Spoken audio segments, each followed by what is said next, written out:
can't help but smile when she talks about her family and her childhood spent in the beautiful countryside of Batangas in the Philippines. Meet Jeanette. I love my job, and then I'm a stateroom attendant for 20 years, and then it seems like this is my life. This is my second home. As a stateroom attendant, she enjoys making guests feel like they're in their home away from home. It's not like your employee or whatever. I must have a goal. You know, my goal is like you can get some awards, and become an employee of the month, employee of the year. That's the best part of my job that I can get it through in my life.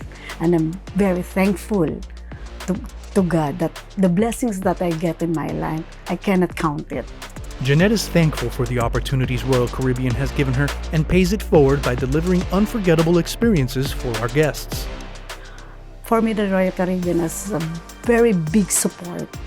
And then the Royal Caribbean changed my life and the lifestyle of my family. And I'm very thankful on that. And I'm very loyal to the Royal Caribbean.